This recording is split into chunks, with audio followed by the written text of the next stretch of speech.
అండి. అందరూ బాగున్నారా? మేమైతే చాలా బాగున్నాము.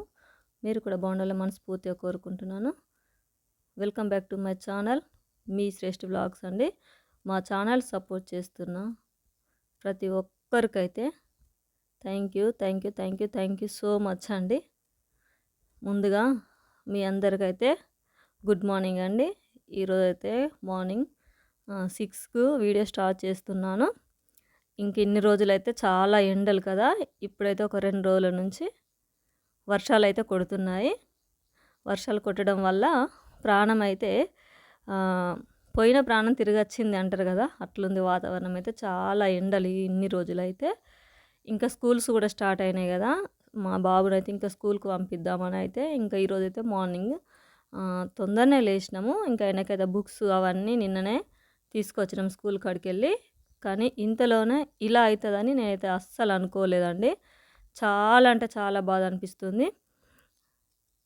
ఎందుకంటే ఈరోజు స్కూల్కి పంపిద్దామని మా బాబునైతే నేనైతే నైట్ అనుకున్నాను. కానీ ఇంకా చాలా చాలా అంటే చాలా జ్వరం చూడండి. అసలు ఫుల్ జలుబు ఇంకా జ్వరము. అసలు ఈరోజు లేవనలేదు కొడుకు, నైట్ మొత్తం జ్వరమే. అరే ఏంటి, నేను స్కూల్కి పంపిద్దాం అనుకున్నా కదా, ఇట్లా అయిపోయింది ఏంది నా కొడుకు. ఫస్ట్ డేనే స్కూల్కి పంపిద్దామంటే ఇంత బాధ, కొడుకు లేవలేకుండా అయిపోయింది. ఫుల్ జ్వరం అండి, చూడండి ఎట్లున్నదో మొహం అంతా. కానీ ఇంకా నేను ఈయనను స్కూల్కి పంపించి ఇంకా నేనైతే చేను పనికి వెళ్దామని కైకిలు కూడా ఒప్పుకున్నానండి వేరే వాళ్ళకి పత్తి పెట్టడానికి. కానీ కంపల్సరీ వెళ్ళాలి, ఎందుకంటే ఇది పత్తి విత్తనాల టైం కదా, వర్షాలు స్టార్ట్ అయినాయి కాబట్టి ఇంకా వ్యవసాయ పనులు అయితే అన్నీ స్టార్ట్ అవుతాయి. నేనైతే వేరే వాళ్ళకు పత్తి విత్తనాలు పెట్టడానికైతే ఒప్పుకున్నాను. ఎందుకంటే శ్రేష్ఠని అయితే స్కూల్కి పంపించి ఇంక ఇంటికాడ మనం ఖాళీగా ఉండి ఏం చేస్తాం అన్నట్టుగా పంపించి అయితే నేనైతే ఇంకా వెళ్దాం అనుకున్నా. కానీ కాకపోతే జ్వరం వచ్చింది ఆయనకు. జ్వరం వచ్చినప్పటికీ కూడా ఇంకా ఈయన ఇంటికాడే ఉన్నాడు కాబట్టి ఇంకా ఆయన చూసుకుంటాడని నేను మార్నింగ్ లేచి ఇంకా వంట పని అయితే స్టార్ట్ చేస్తున్నా. ఇంక ఈ రోజుకైతే స్కూల్కి పంపించాలని ఇంకా వంట పని స్టార్ట్ చేస్తున్నా. ఇవైతే మా చెట్లకు కాసిన ఈరోజు వంకాయలండి, వంకాయలు కర్రీ చేస్తున్నాను. ఇంకా కట్టింగ్ ఇంకా అదంతా చూపిస్తే వీడియో లెంత్ ఎక్కువ అవుతుంది. ఇంకా నేనైతే ఈరోజైతే ముఖ్యంగా పొలం పనులు చూపించాలని అనుకున్నా. అంటే పత్తి విత్తనాలు ఎట్లా పెడతారు అనేది చూపించాలని అనుకున్నా. దానికోసమని ఇంకా వీడియో లెంత్ ఎక్కువ అవుతుందని ఇంకా నేను వెజిటేబుల్ కట్టింగ్స్ ఇంకా అవన్నీ అయితే ఇంకా నేనేం చెయ్యలేదు.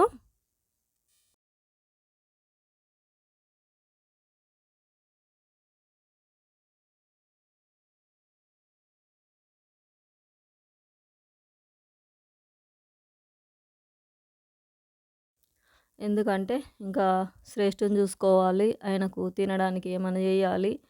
అట్లా ఇంకా పనులు అవన్నీ చూపిస్తూ ఉంటే వీడియో లెంత్ ఎక్కువ అవుతుంది కాబట్టి ఇంకా అవన్నీ అయితే నేను ఏం చూపించలేదండి. డైరెక్ట్గా మా చెట్లయ్యే వంకాయలు తీసుకొచ్చాను, రైస్ పెట్టేసా. ఇంకా కర్రీ అయితే చేస్తున్నాను. కర్రీ చేసిన తర్వాత ఇంకా శ్రేష్ఠకి అయితే లేపి మొహం గడిపించి ఇంకా ఆయన పనులు చేయాలి, ఇంకా ఆయన చూసుకోవాలి, ఇంకా మళ్ళీ పనికి వెళ్ళాలి. ఎందుకంటే ఈరోజు మొదటిసారి వెళ్తున్నాను ఈ వర్షాకాలం స్టార్టింగ్లో కాబట్టి ఒప్పుకున్న పనిని మళ్ళీ మనమైతే రాను అని అనకూడదు, అది పద్ధతి కాదు. ఎందుకంటే ఇది విత్తనాల టైం కాబట్టి ఖచ్చితంగా వెళ్ళాలి. అందుకోసమని ఇంకా నేనైతే ఈ పనులైతే ఇంకా వంట పనులైతే పూర్తి చేసుకొని ఇంకా శ్రేష్ఠని చూసుకొని అయితే ఇంకా వెళ్దామని ఇంకా నేనైతే కర్రీ చేస్తున్నాను. చూడండి అసలు ఎందుకు ఇట్లా అయిపోయిందో తెలియదు. ఫస్ట్ డేనే శ్రేష్ఠని స్కూల్కి పంపిద్దాం అనుకున్నా. కానీ కాకపోతే కొడుకు అయితే ఇంకా అట్లా జ్వరం రావడం వల్ల ఏదో మనసు అయితే అస్సలు బాగాలేదండి. చాలా అంటే చాలా బాధ అనిపించింది. కానీ కాకపోతే తప్పదు, జ్వరం వచ్చినప్పుడు స్కూల్కి పంపించడం కూడా మనది కరెక్ట్ కాదు కదా. ఎందుకంటే ఎన్ని రోజులు వాళ్ళు ఉండి ఉండి ఇంకా వాళ్ళు మంచిగా ఆరోగ్యంగా ఉన్నప్పుడే స్కూల్కి పంపిస్తే వాళ్ళకు కూడా చదువుకోవడానికి అన్నింటికి ఇంకా వాళ్ళకు కూడా యాక్టివ్గా ఉంటారు కాబట్టి నేనైతే ఇంకా అస్సలు అందుకే పంపించలేదు. ఈ వర్షాలు అయితే ఇంకా స్టార్ట్ అవుతున్నాయండి. ఇన్ని రోజులు ఎండ వల్ల నేను కూడా అసలు నాకు కొంచెం పనులు ఎక్కువయ్యి నేను అసలు వీడియోస్ ఏం చెయ్యలేదు. అట్లా నా ఛానల్ కూడా వెనుకబడిపోయింది. కొంచెం మీరైతే సపోర్ట్ చేయండి. ఇదిగోని శ్రేష్ఠకైతే ఇంకా ఏమైనా తినిపిస్తా అని ఏం చేస్తా అన్న వద్దన్నాడు. జలుబు బాగుంది కాబట్టి తనకైతే ఇంకా బెల్లంతో డికాషన్ చేసినాను.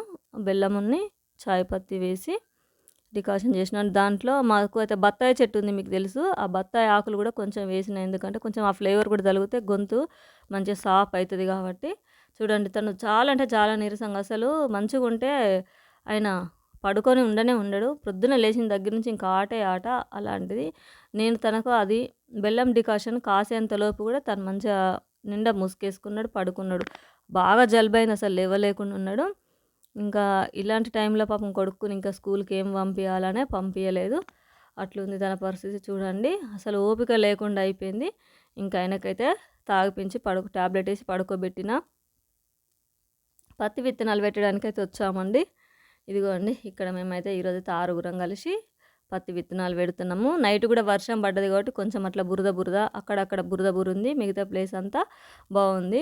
కాకపోతే చుట్టూ వాతావరణము మంచిగా దున్నిన భూములు, నల్లగా భూములు కనబడుతూ ఇట్లా పత్తి అచ్చులు కొట్టితే చూడండి భూమి ఎంత అందంగా కనబడుతుందో కదా. పల్లెటూరి అందాలే వేరు. పల్లెటూరి లైఫ్ స్టైల్ అయితే నాకైతే చాలా అంటే చాలా ఇష్టం అండి. ఈ పల్లెటూరు వాళ్ళు సిటీలో ఉండడం కష్టం, సిటీలో ఉన్నవాళ్ళు పల్లెటూరులో ఉండడం కష్టం అంటారు కదా. ఏమో తెలియదు. నేనైతే హైదరాబాద్లో ఒక వారం రోజులుంటే నాకైతే మా ఊరే గుర్తుకొచ్చుడు ఎప్పటికీ. ఎందుకో ఇంకా నాకు పల్లెటూరు అంటే అయితే అట్లా అయితే ఇష్టము.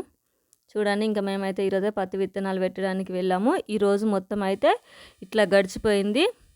ఇంకా రేపు మళ్ళీ ఒక వీడియోతోటి అయితే కలుసుకుందామండి. ఇంకా నేను చేను పనిలోనికి వెళితే ఖచ్చితంగా అక్కడ మేము చేసే పనులన్నీ నేను మీకు వీలైనంత మట్టుకు చూపిస్తాను. నాతో పనికి వచ్చే వాళ్ళు కూడా నాకు చాలా సపోర్ట్ చేస్తారు వీడియోస్కి. కాకపోతే నేను పనికి డిస్టర్బెన్స్ కావద్దని వీడియోస్కు అంటే పనులకు వెళ్ళిన దగ్గర ఎక్కువ వీడియోస్కు నేను అంటే